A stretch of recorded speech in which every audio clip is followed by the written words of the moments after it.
Ambassador Jamil, I'll start with you with reference to what we've seen previously happen with Afghanistan. Of course, we've talked about the kind of assurances that we need, particularly in terms of terrorist havens that have been provided to organizations, and the way that TTP is also being supported from the Afghan Taliban regime. And now the kind of statement that we've seen coming in from the top leadership in Afghanistan seems to put forward a lot of questions as to what really is the stance that the Afghan Taliban have, and they already know that Pakistan has a zero tolerance policy, and there was no possibility of dialogue.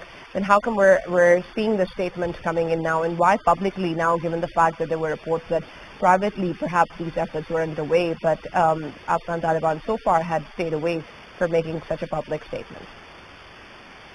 Well, our past experience of getting into a negotiation with terrorist group has really been very bad experience, and that rather complicated the situation. So this time it's not going to be anything better, unless the diplomatic layer is laid on it, and Pakistan comes up with some conditions. And there's 1-point condition and 1-point agenda could be there.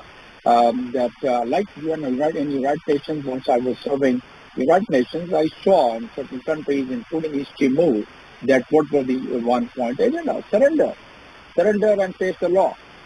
So if they agree to that 1-point agenda, I think that could be a starting point. But our previous past experience was very bitter experience. In fact, we released about more than 880 Taliban, which was a mistake, which was a glaring mistake, and I've been mentioning it even in the shows conducted by your platform.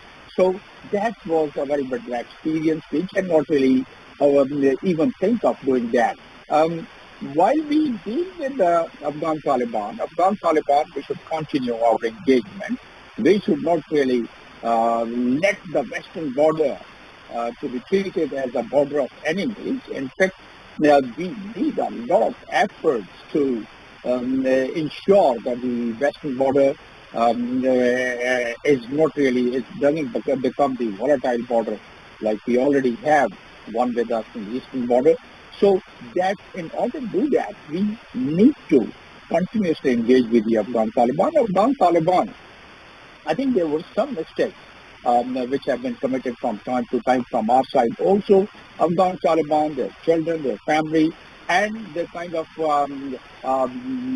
facilities they've been drawing from Pakistan, the group of people who have been supporting in their welfare and well-being, the top leadership, as well as the other Afghanis, that has not been tapped properly. Our tribal linkage with Afghanistan has not been tapped properly. We have not really tapped properly the kind of cross-border relationship and tribal norms. We have not been able to do that. I think this time, once a comprehensive approach is drawn, we need to have all these things. But at the same time, we have to be mindful of the fact that 2014, once we had drawn up the National Action Plan, which had the endorsement of all the political parties, the will of the people, and that National Action Plan of 20 points, now it's 14 points, which was revised in 2021. So that National Action Plan was partially implemented, only the operational part of it. But the terrorism, the history has shown the terrorism and counter-terrorism with single-dimensional approach like only operations or military operation alone could be successful, and it was very successful in our country. People give the example of it, but unless there was a comprehensive approach like the development of those areas, like the legislation of the FATA, like the promises which were made to those people at that time, like the alleviation of poverty in those areas, like eliminating or avoiding the area to become more favorable to the bad people, the terrorist groups, to recruit from those areas. So all those factors probably was not really attended to the way it was supposed to be. Regarding the negotiation, the rate of the government Then it's not only this country, it's not our country, it's the international community also which makes these observations. We have our image. We have best of the best armed forces with us in terms of their operational capability. So they have proved their mettle previously about conducting the operation, succeeding in their operation. Even in 2002, once the foreign fighters were to be, curbed and driven out or arrested, it was done quite well at that time as well, and subsequently all the operations which were conducted. But as I said, that comprehensive approach, which could have been better border control, which could have been diplomatic pressure, which could have been sharing of intelligence. If five countries could have five eyes and share all the intelligence, why can't we have intelligence sharing with our neighboring countries and friends like China, even Iran and Russia, Central Asian countries? We could do that. We probably have led in that also. We have to really we did it partially, but we have to make it a little more robust in doing that. Now, once the National Action Plan was revised in 2021, the same very point which we could not address the seminaries, their registration, and still there are complaints, and even UN monitoring cell from time to time have been indicating, besides other things, that these seminaries, some of them, not all, they've been, used for the radicalization. And radicalization in the point number 9, it was clearly addressed. It was not attended to properly. And then again, the point number 10 of the revised National Action Plan has not been attended to, which is the Balochistan Reconciliation Program, not done properly. It has partially been done because we can't open all the fronts. We can't really let all the fault lines, blow up at one time. We have to really address some of the problems locally, some of the problems within the country, the other problems which has its international connotation. We need to have that kind of approach. It's a very simple thing. The internationally David Petraeus has made a statement in front of the Foreign Relations Committee and the Defense Committee back in 2010 that the TTP has linkage with Afghan Taliban. But we were not accepting that at that time. In fact, we were really so jubilant once our people went to the airport of Kabul airport and started having tea and posing themselves to be heroes and friends of Afghan Taliban. We should have handled that at that time also. Once Hillary Clinton made her statement in front of the Foreign Committee, Foreign Affairs Committee in the House of Commons, she also said that we won the war against terrorism. We used Pakistan quite well, and we did not rehabilitate them. We just shook our head in hand, and we came back. We should have done some international outreach at that time also. We should have capitalized David Petraeus' report, David Petraeus' statement, Hillary Clinton report, and so many other reports of the monitoring team by itself, United Nations report, reports by some of the think tanks outside. In fact, we keep saying whatever we say, bottom line, what is to be done? We have to identify all those. We have to do the introspection. We have to evaluate our condition and situation. We have to jot down the points, how it went to this stage. This country, such a peaceful country before 79. What happened to this country? What are those factors, external and internal? List it down. Once we list it down, we'll be able to attempt to solve and resolve that problem. In one word, in 2 words, it's just a reverse engineering required. But are we? Are we totally cognizant of it? The NECTA is there. Other agencies are there. United States made Homeland Security and all the coordination made after 9/11. We have yet to reach that level, although there is a coordination now, but it needs to be improved further. Last point, our capacity building, which is now going quite well, but it needs more the capacity plus the gadgets, the innovation. We cannot fight the war on terror, or we cannot attend to the challenges of 21st century with the tools of 19th century. So unless we address all these points, I don't think we can have 100%. We are entering into a very challenging time. Our economy is, nose down. Our relations with Afghanistan is not as good. In fact, it's strained. Our relation with India is not as good. Our relation in Iran, thank goodness, we were able to repair those relations soon after the episode what had happened. Our relations with international community has to be improved. So it has to be multidimensional, multi-layered approach, without which terrorism and this kind of a terrorism which has its geopolitical element in it, we cannot really address that in toto. We can address it partially what we've been doing it. Yes. Very rightly pointed out, Dr. Jamil.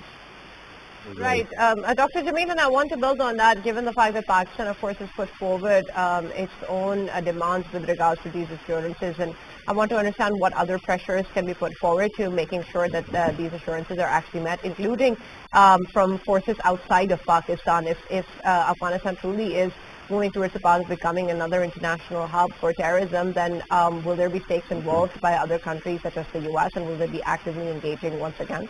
And when we talk about involving other countries, can we say that even Qatar should be involved as well, because Doha is the place that their accord took place? Again, Ambassador, we all are going to build on that.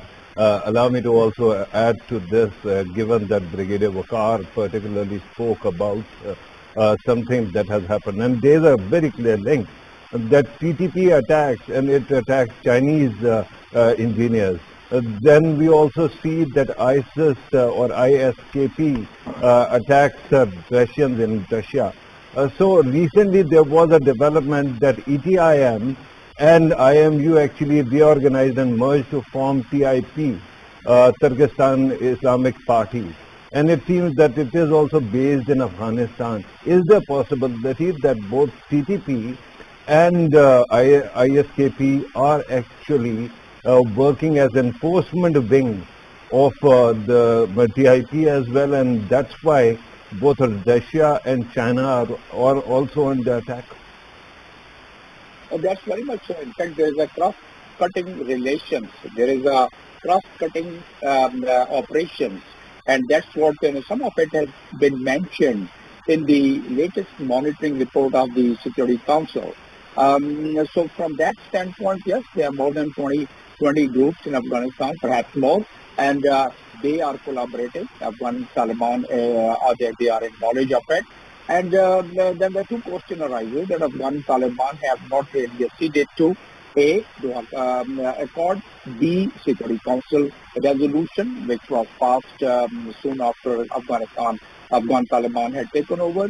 Then after that, there are three more Security Council resolution, and they are defiance of that. No, Pakistan has a very delicate choice. Pakistan, can it pitch totally against Afghan Taliban and start fighting and start having a military operation? I would say no. As I said that earlier, we have to really harness all the available courses of action, which I mentioned in the previous segment. We harness that, and we can then go for the integrated actions if Taliban do not agree to. I wish that stage does not arise, because there is a Charter of the United Nations and we have to follow that also. But if that is to be required, that the other terrorist groups, which is affecting China, which is affecting other countries, then in that case those countries have to join hands, and they get the strength of the Security Council resolution, which I just mentioned, and therefore Pakistan should then in that case take action, limited action, selected action, intelligence-based action on a very on an integrated basis, along with the cooperation and collaboration of other countries, if that stage arises. But I think Pakistan, with multi-dimensional approach, with multilateral, multi-layered approach, they can address it to the greater extent.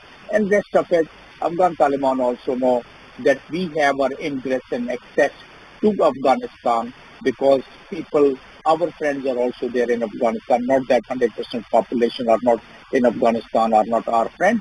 So we have the information, we have the intelligence. We are reluctant in carrying out those full-fledged operation in the Afghan soil, Afghan territory, respecting the United Nations Charter.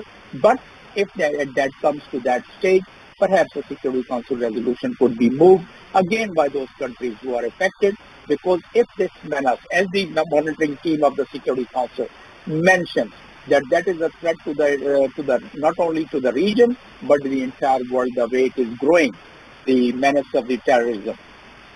Then the final question arises to anybody's mind like myself, that are they 100% capable of addressing the menace of regrouping of terrorist organization under their nose? Partially yes, but partially no. And then secondly, the kind of comradeship which Taliban had developed during the war against Soviet and then against the Americans, the kind of comradeship, they are cousins, they have really fought war. Together. Dr. Jamil, you think it's a problem of capacity or will? Both. Capacity is one problem, but will is a bigger problem. Afghanistan, because of their relations, because of their blood relations, because of their comradeship, because of their fight together for more than 3 decades, because of these factors, they did not hand over those prisoners who had blood on their hands, TTP prisoners, once we asked after taking over of Afghan Taliban. And at that time also I raised this point that we should not have that much of expectation from Afghan Taliban because of their will and capacity both. So therefore, we should not really remain complacent about these factors. Yes.